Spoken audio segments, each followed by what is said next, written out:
또 건강하게 신앙생활을 하시려면 저를 따라해 볼까요? 항상 여러분 입에 이게 달고 다녀야 될 말이 있습니다. 따라해 보겠습니다. 고맙습니다. 고맙습니다를 항상 하십시오. 집에 가셔도 고맙습니다. 교회 오셔도 고맙습니다. 누구를 만나도 고맙습니다. 항상 우리가 인생이 뭐 봄, 여름, 가을, 겨울이 있다고 칩시다. 그러면 우리는 어디입니까? 계절이 가을입니까? 겨울입니까? 그러니까 좀 뭐 서글픈 말일 수도 있겠지만 누구나가 다 인생은 지나가게 돼 있습니다. 그러면 내가 지금 내 인생의 때에 내가 어떻게 하면 내 인생을 좀 더 행복하고 즐겁게 보낼 수가 있을까? 첫 번째가 고맙습니다. 두 번째 따라합니다. 칭찬합니다. 항상 볼 때 칭찬이란 말은 좋은 거를 먼저 보시란 말이에요. 근데 속에 저걸 얘기를 할까 말까 절대 그게 안 고쳐집니다. 얘기한다고 해서. 그러니까 그거를 안 하려고 참지 마시고 차라리 그냥 칭찬을 하십시오. 칭찬. 그 사람의 잘하고 좋아하는 것을 더 세워주고 해주면 안 좋은 게 이렇게 싹 사라지는 거예요. 근데 우리는 자꾸 좋은 건 냅두고 안 좋은 걸 자꾸 고치려고 하고 자꾸 그걸 가지고 얘기를 하려고 하니까 관계가 서먹서먹해질 수가 있는 거고, 또 그러다 보면은 여러분의 건강에도 그게 좋지가 않습니다. 그래서 요한 3서에 보면 내 영혼이 잘된 같이 범사가 강건하리라. 그렇죠? 항상 칭찬하십시오. 마지막 세 번째 따라합니다. 배우겠습니다. 예, 신앙생활은 왕도가 없고요. 항상 배우려고 하시고, 내가 경험이나 내가 가진 지식을 가르치고 싶잖아요. 사람 본심이라는 게. 그러지 마시고 신앙생활은 항상 배우는 자세로 여러분들이 신앙생활하면 여러분 노년이 행복하고 복되고 또 즐거워질 수가 있습니다. 한번 따라해 보겠습니다. 신앙은 완성보다 과정이 중요하다. 아멘. 여러분 목사도 그렇고 보통 예수님을 믿는 사람들이 신앙생활을 오래 하다 보면 우리가 한 가지 착각하는 것 중에 하나가 뭐냐면 나 예수를 믿는다고 생각을 합니다. 예수님을 믿는다고 생각해요. 그리고 예수를 믿고 내가 천국을 간다. 그렇게 신앙생활을 할 때가 있습니다. 근데 성경을 보니까 그렇지가 않아요. 예수를 내가 믿고 천국을 간다는 것은 그거는 지금 이루어집니까? 앞으로 이루어지는 겁니까? 앞으로 이루어지는 거예요. 저와 여러분들이 예수 믿고 천국 가느냐 마느냐는 하나님밖에 모르는 거예요. 그래서 우리가 장로교잖아요. 우리 희곡교회는 장로교 목사님들이 설교를 어떻게 하냐면 하나님의 예정 가운데 다 여러분을 선택했다. 불러주셨다. 심지어는 예수 안 믿는 부모도 예수 안 믿는 자녀도 언젠가는 다 불러주신다. 근데 그게 틀린 말은 아니에요. 틀린 말은 아닌데 그렇다고 해서 그게 다 맞느냐? 맞는 말도 아니란 말입니다. 내가 구원을 받고 구원을 안 받고의 문제는 정확하게 말하면은 하나님밖에는 모르시는 거예요. 나도 자신도 몰라요, 여러분. 나 자신도 잘 모릅니다, 여러분. 그러니까 여러분들이 내가 나이가 70, 80 되어져 갈수록 내가 진짜 천국을 소망하고 예수를 믿느냐 안 믿느냐 뭘 가지고 검증할 수 있느냐 하면 내 마음 가운데 하나님에 대한 두려움과 떨림이 있어야 된다는 거예요. 오늘도 주일이지 예배당 가서 내가 예배를 드려야 되지. 이게 뭐죠? 그 속에 긴장감이라 그러지. 긴장감. 여러분들 젊어서 아니면은 늙어서도 마찬가지인데 예수를 처음 믿고 회심했을 때를 한번 생각해 보세요. 그때는 하나님이 주도적으로 그 사람에게 믿음을 주기 때문에 막 뜨겁단 말이에요. 가슴이. 예배 한 번을 드려도 뜨겁고 기도를 해도 막 눈물이 나고. 근데 오래 믿어도 또 하나님이 눈물을 주실 때가 있는데 그거는 본인이 믿음이 있어서가 아니고 신앙생활 열심히 하라고 하나님께서 감동을 주시는 거예요. 감동을. 뭔가 우리가 영적인 체험을 했을 때 내가 뭔가 대단한 사람이라서 그런 체험을 하는 게 아니고 신앙생활을 뜨겁게 하라고 하나님이 한 번씩 이렇게 사탕도 주고 당근도 주는 거란 말입니다. 때로는 병도 낫게 해주고 때로는 내 사업도 열리고 문제가 해결이 된단 말입니다. 여러분 자녀 키울 때 어떻게 키웁니까? 계속 뭐라고 야단치면 힘을 내! 할 수 있어!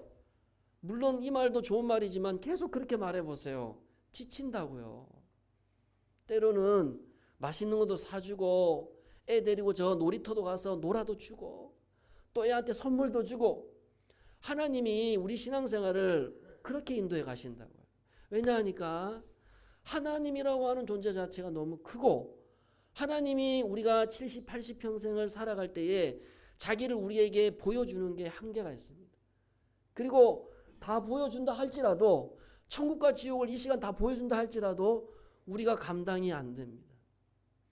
여러분 모든 게 우리가 지금 아까도 뭐 장로님 얘기하시지만 지금 한참 농번기예요. 이때는 뭘 해야 됩니까? 밭을 갈고 씨를 뿌려야 된단 말이에요. 힘들더라도. 왜 그럴까요? 가을에 열매를 거두려면 힘들지만은 참아내야 되는 거예요. 노력을 해야 되는 거예요. 땀을 흘려야 되는 거예요. 근데 예수를 믿고 믿음이 생기면 성령님이 나에게 그런 마음을 주시는 거예요. 너 열심을 내야 된다. 너 예전에 기도할 때 눈물 흘렸잖아. 너 예전에 말씀 들을 때 감동을 받았잖아. 너 이제 왜 그런 게 없지? 감정이 점점 무뎌져 가는 거예요. 그래서 내가 예수를 믿긴 믿는데 물론 천국은 하나님 손에 있지만 내가 그 예수 믿는 과정 속에 내가 지금 진행되어져 가고 있는지 내가 지금 이 땅 위에서 하나님이 원하시는 삶의 과정을 잘 밟아가고 있는지를 뭘 가지고 할 수 있느냐 하면 내 안에 그 떨림이 있어야 된다. 떨림.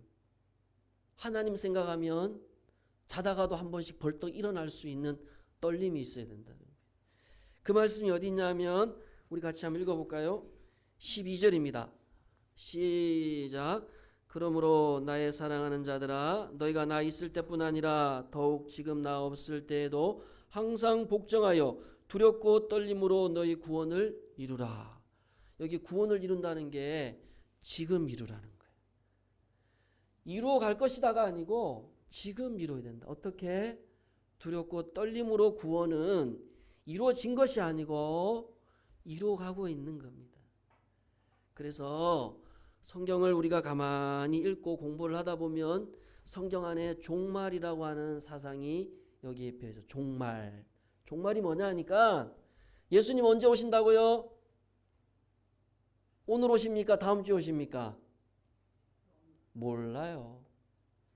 모르기 때문에 종말의 신앙을 갖는다는 건 뭐냐 하니까 오늘 올지 내일 올지 아이고 주님이 내일 오면 어떻게 해야 됩니까?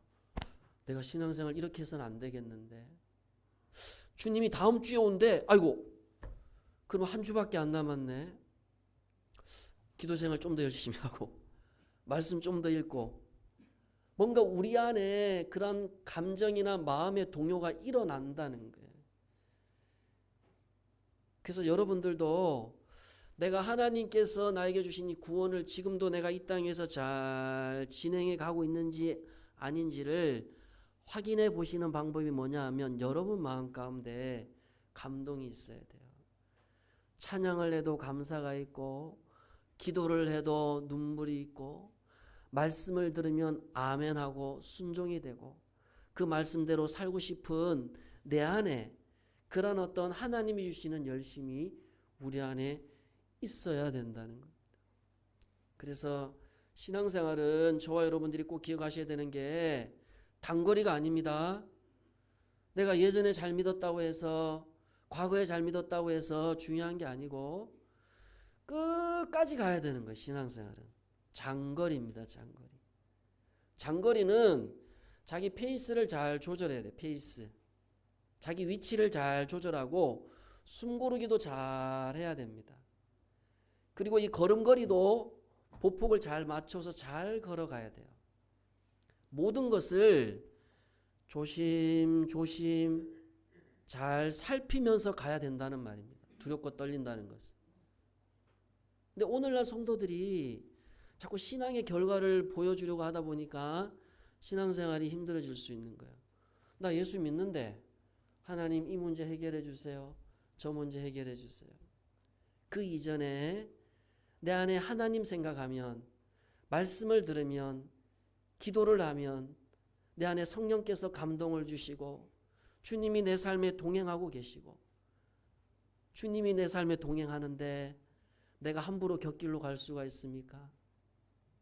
하나님 어떻게 해야 될까요? 거기서 기도가 나오는 거예요.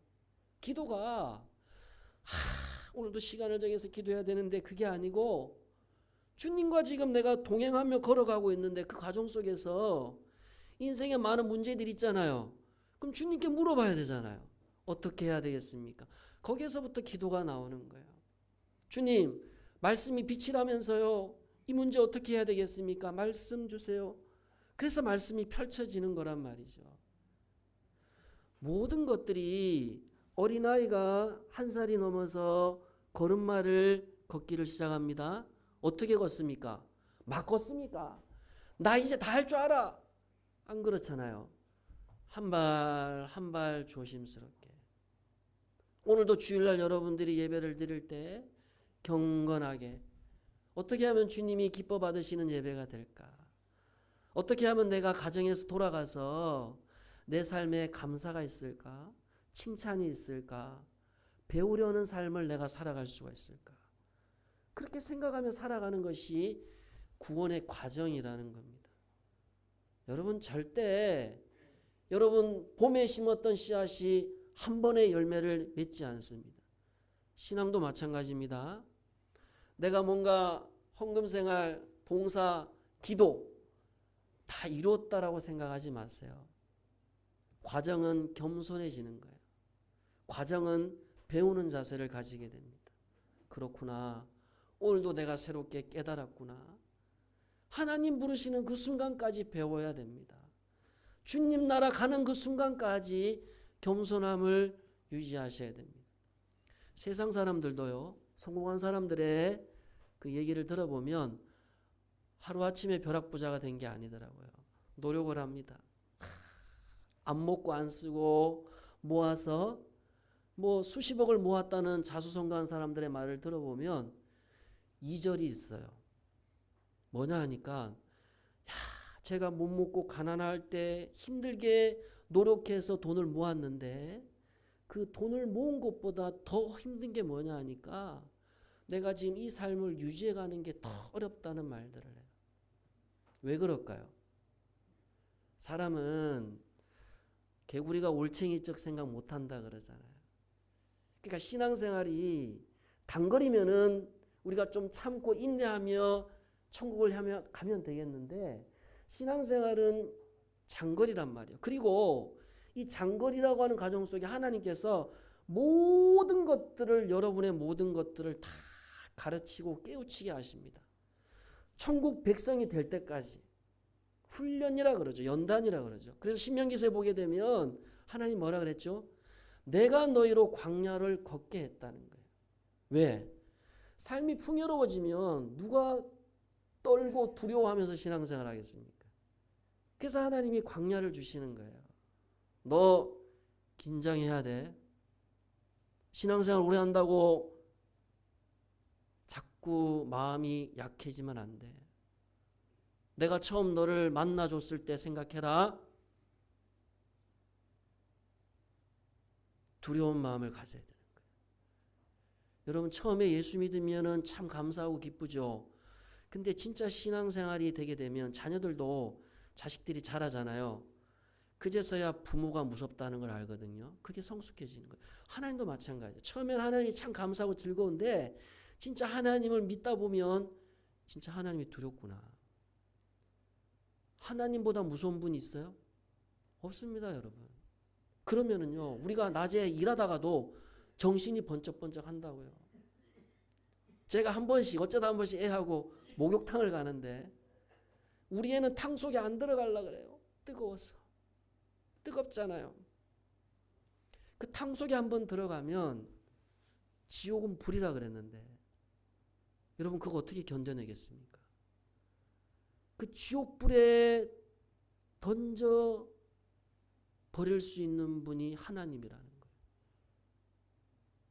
그러니 세상 사람들은 돈이 무섭다, 사람이 무섭다, 뭐 이 세상의 쾌락이 무섭다 하는데 가장 무서운 존재가 하나님입니다.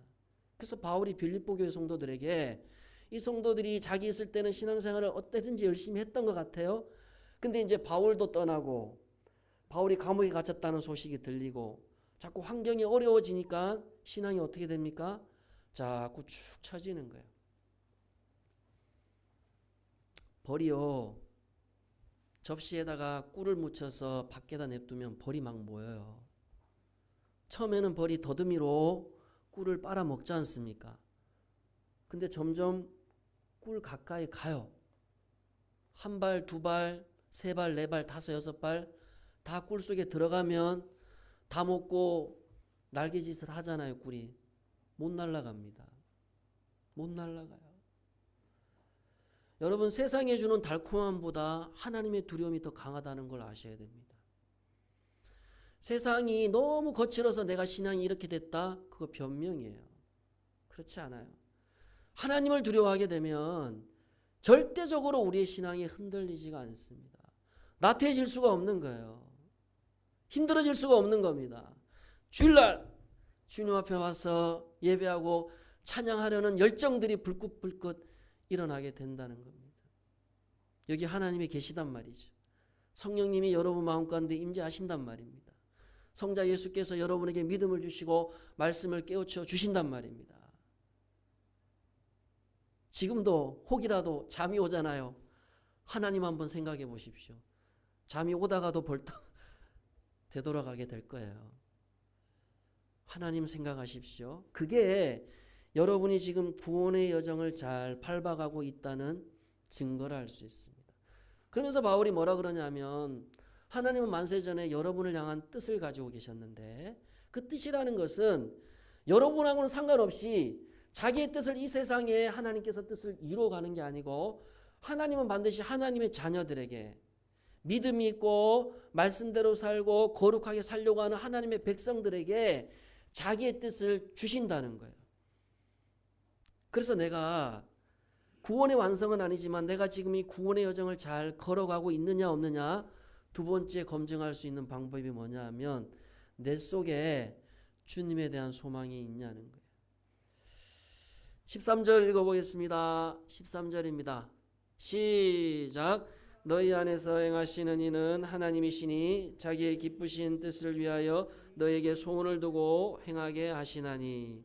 아멘. 우리 안에 하나님이 뭘 주신다고요? 소원을 주신다. 기대를 주신다. 소망을 주신다. 예수 믿는 사람은 절대 자기의 인생을 아무렇게나 세상을 향해서 부정적으로 얘기하지 않습니다. 왜냐하면 우리 안에 복음이신 주님께서 역사를 하게 되고 우리가 복음을 믿게 되면 우리 안에 기대가 생겨요. 이 기대는 다른 말로 소망을 말합니다. 소망. 내가 어떤 형편과 어떤 상황 가운데 있다 할지라도 예수 믿는 사람은, 하나님의 자녀는 소망이 생겨요. 소망. 따라합니다. 소망을 주옵소서. 소망이 생긴다고요. 하나님, 저를 사용해 주옵소서.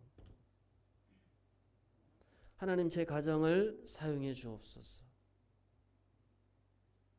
내가 가진 것이 열악하고 부족하고 때로는 형편이 모든 것들이 낙심이 될 때가 있지 않아요?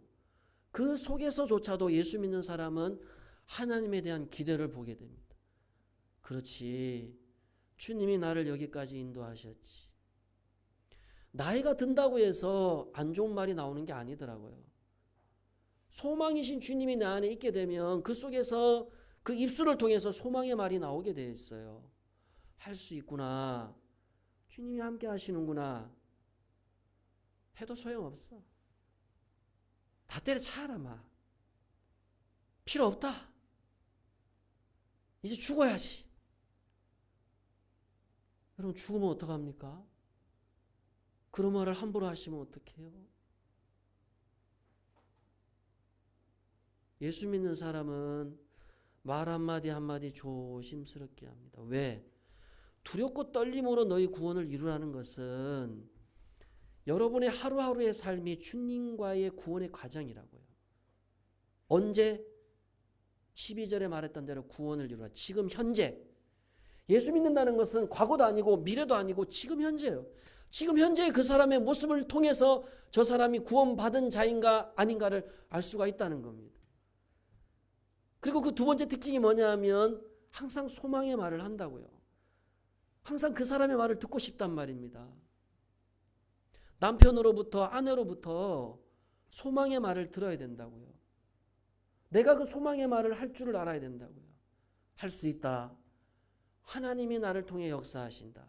내가 비록 연로하고 내가 나이가 있고 비록 가진 것이 없어도 하나님께서 나를 통해서 일하고 계신다. 하나님이 내 가정을 통해서 일하고 계신다. 하나님께서 내 직장을 통해서 일하고 계신다.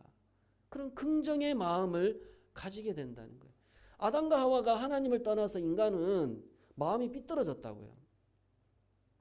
마음이 삐뚤어졌다는 것은 그 말에서 좋은 말이 안 나오게 돼 있다는 거예요. 우리가. 아까 초면에 제가 왜 그런 말을 했냐면 감사하십시오. 칭찬하십시오. 배우겠습니다. 이게 그냥 우리가 인쇄치레로 하는 얘기가 아니고 이게 신앙의 결정체예요. 예수가 내 안에 있고 복음이 내 안에 역사하고 주님이 뜻이 내 안에 있다고 한다면 그 사람은 소망을 향해 달려갈 수가 있게 됩니다. 주님, 오늘도 나에게 건강 주셨군요. 오늘도 나를 통해서 무슨 일을 하시려고, 어떤 일을 하시려고 주님에 대한 기대가 있다니까요. 하루하루가. 아이고 오늘도 또 하루 살았네. 그게 아니고 야 오늘도 하나님께서 나를 통해 하실 일이 있지. 그런 기대감이 있어야 되는. 왜? 하나님이 그런 기대를 주신다고 하잖아요. 바울이 여기서. 너희들 빌립보 교회 성도들에게 내가 감옥에 갇혔다고 낙심하지 마라. 빌립보 성도들이 낙심을 했거든요. 떨어질락 마음심. 마음이 자꾸 내려앉게 되면 내 입에서 좋은 말이 안 나옵니다.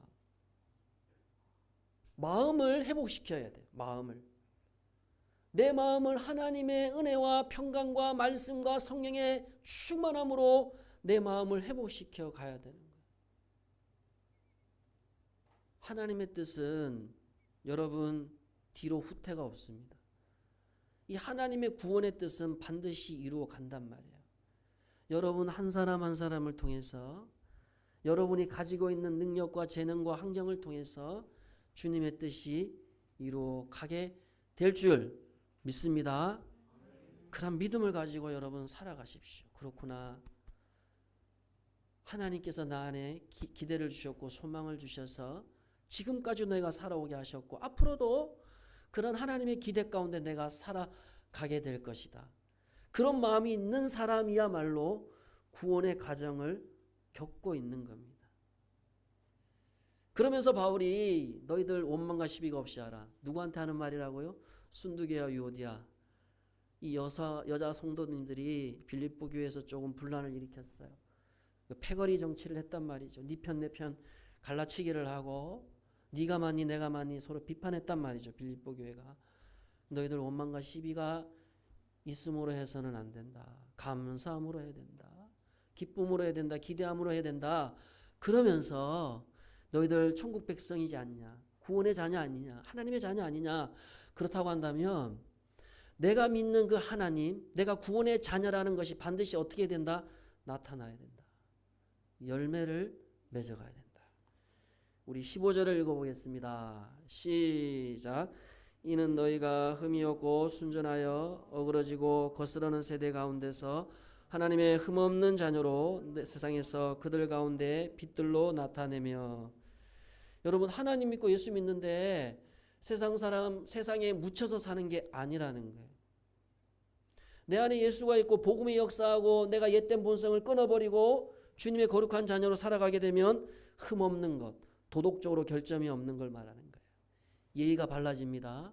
말이 부드러워집니다. 자녀로 빛이라 그러잖아요. 빛의 반대가 뭐죠? 어둠입니다. 어둠은요 실망, 비판, 정죄, 낙심, 죽음이에요. 근데 빛은 뭐죠? 소망, 기쁨, 행복, 온유, 절제, 열매를 말하는 거예요. 결과적으로 말하면 내가 이 땅 위에서 하나님 믿고 예수 믿고 구원받은 백성으로 살아갈 때 여러분 삶에 뭐가 나타나야 되겠습니까? 내가 바뀌어야 되는 겁니다. 내 성품이 주님의 빛의 모습으로 닮아가야 되는 거예요. 말이 온유해지셔야 됩니다. 이제는 혈기를 내려놓으셔야 된다는 거예요. 어느 순간 아내가 잔소리하는 게 화가 안 나요. 예전에는 내 자존심 건드리면 나도 욱하고 혈기가 일어났는데 예수의 마음이 내 속에서 역사를 하게 되고 내가 자녀가 진짜 되면, 내가 하나님의 자녀가 되면 천국 가서 그렇게 확 바뀌는 게 아니고 지금 여기서부터 자녀의 빛된 삶이 나타난다고요. 교회에서는 얼마든지 거룩하게 한 척 살 수가 있어요. 근데 가정에서 여러분들이 진짜 내 성품과 내 말과 내 행실이 온유해져 가야 되는 거예요. 부드러워 가야 되는 거예요. 예전에는 그냥 막 내가 할 일이 있으면 막 그냥 이것저것 안 보고 막 급하게 막 했지만은 예수를 믿으면 배려심이 생겨요. 조급한 마음도 내려놔지게 됩니다. 수용이 안 되는 사람이 수용이 된다고요. 왜 그럴까요? 내가 하나님의 자녀의 빛이 있기 때문에. 빛이 어둠을 물러가게 하잖아요. 여러분, 빛이라는 것은 형광등 빛이 있는데 어둠이 물러간다고요. 내 안에 빛 대신 예수가 있는데 예전에 내가 술 마시고 내 혈기, 내 쾌락, 내 즐거움, 내 말투, 내 고집, 내 혈기, 그런 본성들이 싹 물러가게 되어 있습니다. 온전히 내 안에 주님의 사랑이 거하게 되고 주님의 그 부드러운 마음이 내 안에 어느 순간 있게 돼요. 한 사람 한 사람이 사랑스럽고, 아내가 사랑스럽고, 남편이 사랑스럽고, 자식이 사랑스럽고. 예전에 자식이 내한테 뭐라 그러면 어디 부모한테 가정의 달을 맞았어. 그러나 진짜 예수 믿는 부모가 되면 자식이 뭐라 그러면 아, 그렇지. 아이고, 아빠가 그랬구나. 엄마가 그랬구나. 그게 진짜 예수 믿는 부모 아닙니까? 부부끼리도 마찬가지예요. 너무 자존심 지키려고 목에 핏대 세우지 마세요. 옆에 사람 쫄게 만들지 말라고요, 제발.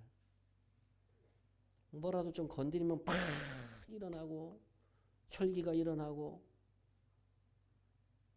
밖에 사람하고 차이가 없잖아요. 성도님들이 예수를 믿고 나면은 천국이다라고 얘기하는데 예수님 뭐라 그랬죠? 천국은 내 마음에 있다 그랬어요. 그렇죠? 그러면 지금부터 내가 천국의 삶을 살아가야 되는 거예요. 지금부터 행복한 삶을 살아가야 되는 거예요. 지금부터 감사하시고, 지금부터 칭찬해주고, 지금부터 천국 백성으로 여러분들이 살아가면서 내가 천국으로 가는 것이지, 이 세상에서 아무런 그런 표적도 안 나타나, 예수 믿는 사람의 거룩한 모습이 안 나타나다가 예수 믿으면 천국 가지겠습니까? 가지지가 않는 거예요. 그래서 바울이 두렵고 떨림으로 살아가야 된다는 거예요. 이 말 속에는 노력을 하라는 거예요. 최선으로 하나님을 섬기며 살아가라는 겁니다. 그렇지 않으면 이 죄성이, 우리 안에 이 못된 죄성이 또 우리의 삶을 흔들어 놓는단 말입니다. 한 주간도 살아가실 때 구원은 밖에 있는 게 아니고 내 안에서부터 일어난 구원이라는 것은, 내가 구원받은 백성이 돼야 내 가정이, 내 직장이, 내가 살아가는 모든 삶이 구원의 여정이 될 수가 있다는 겁니다. 한 주간도 완성보다는 하루하루 하나님과 동행하면서 매일의 삶 속에서 그 과정들을 주님 안에서 행복하게 잘 이루어 가시는 저와 여러분 되시기를 축복합니다. 우리 한번 말씀 생각하면서 우리 합심해서 한번 기도하겠습니다. 주님, 우리가 하나님의 자녀로 산다고 했지만